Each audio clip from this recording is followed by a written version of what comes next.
Before this video begins, I would just like to publicly state that this is for a general audience. This can be enjoyed by children and adults alike. Children under the age of 13 can enjoy this video for the Thomas & Friends brand itself. Teens and adults can also enjoy this video for its production value and nostalgia. Thank you, Mainland Studios. There's 2, there's 4, there's 6 and 8. Shutting rolling stock and hauling freight. Red, green, yellow, orange, purple, brown, blue. They're the really useful crew. That's who. All with a plethora roles to play around Tithmid sheds or far away. Down Gordon's Hill and around some bends, we got Thomas and his friends.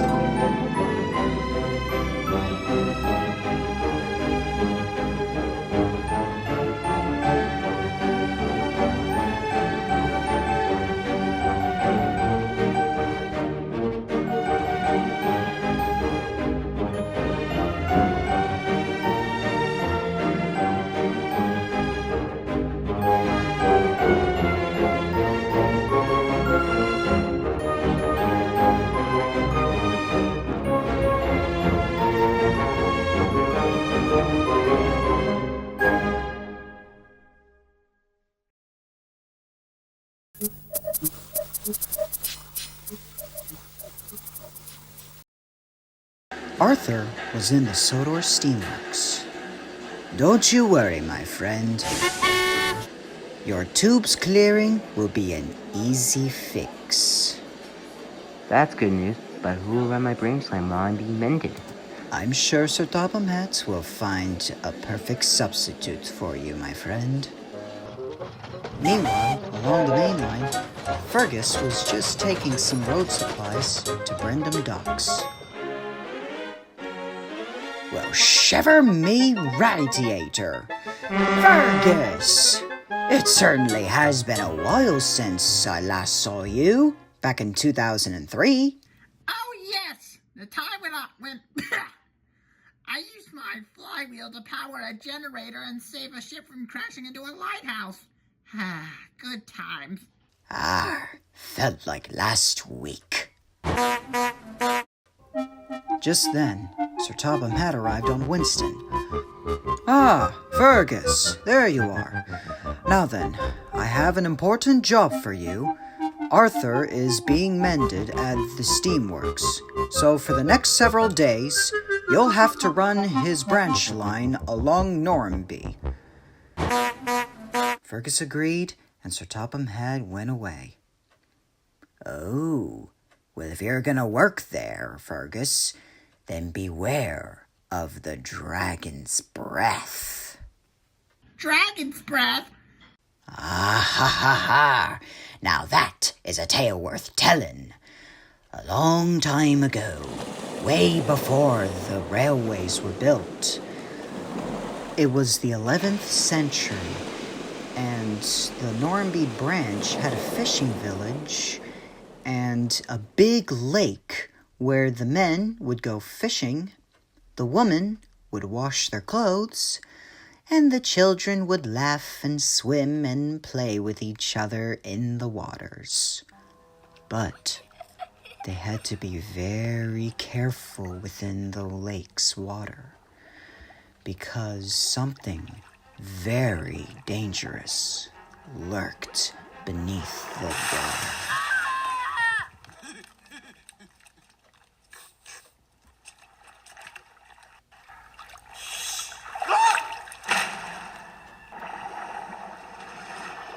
Over the weeks, more and more disappearances were being occurred.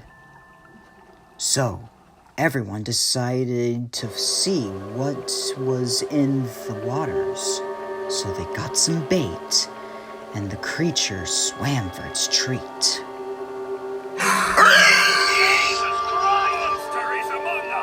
Everyone was horrified to see a water dragon right in front of them. Oh, and it was an awful sight. It had purple dull scales, a long slender body, a wing-like fin protruding from its back, and the scariest sight of all was a snout full of teeth sharp as daggers. It finished its lunch and bellowed out a roar. Charge attack!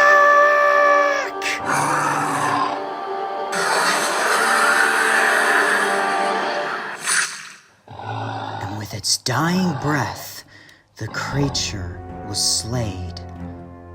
But its spirit lived on in a cave. Legend says that if you hear its breathing, see its eyes, then you're lunch.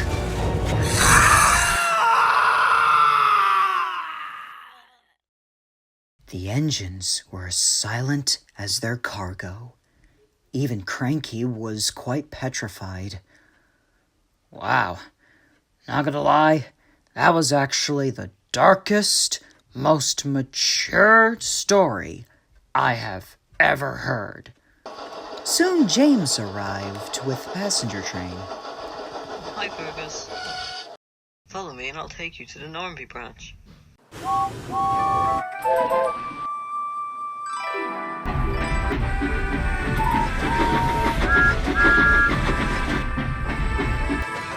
For the past few days, Fergus made some good friends with the other engines and worked very well in the Normanby branch. The air was salty, but still, it was very peaceful and calm along the coastal track. Then, Fergus stopped to notice a certain little hole. He could have sworn he heard some splashing within it. Driver, do you hear something? The splashing grew louder and louder, and then, suddenly, air blasted straight out of it. Fergus was horrified. Then he remembered Salty's story, I'm getting out of here. and he raced away to warn the others. He met up with Thomas, and he told him everything. Don't be silly, Fergus. Dragons aren't real. I should know. But Fergus was quite skeptical.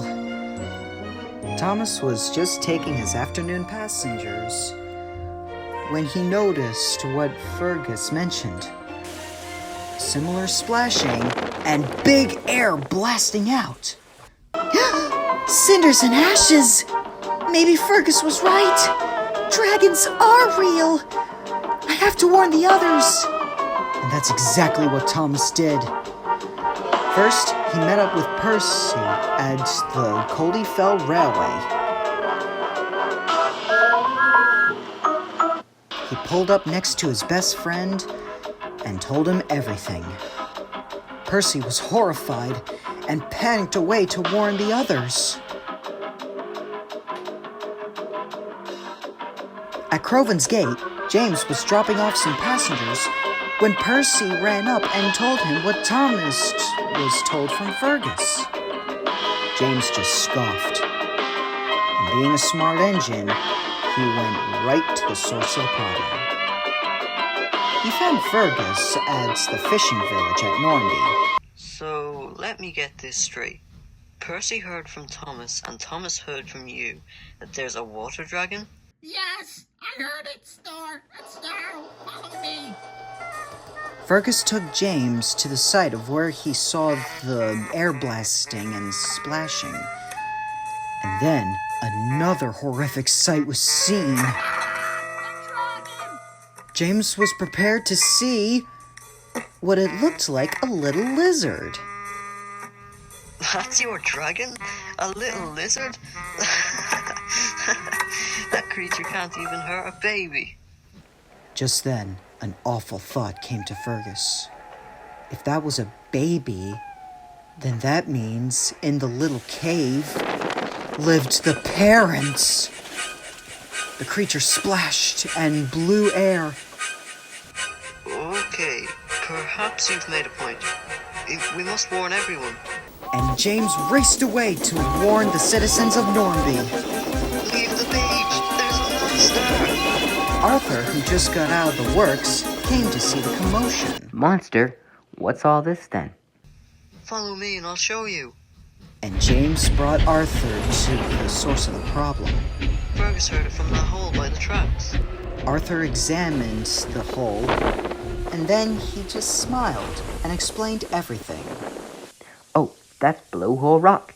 The engines were confused. You see, it's a little cave below us, with an opening on the top on dry land.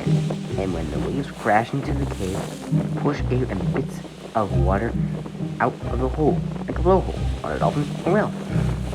But what about the baby dragon? Arthur just laughed. That's not a baby monster, that's a Sudrian sea iguana. My driver told me about these creatures when he took a trip to the Soto Aquarium with his family. The Sudrian sea iguana is a semi-aquatic reptile, meaning it lives on both land and partly the sea. Well, James and Fergus did feel silly after that.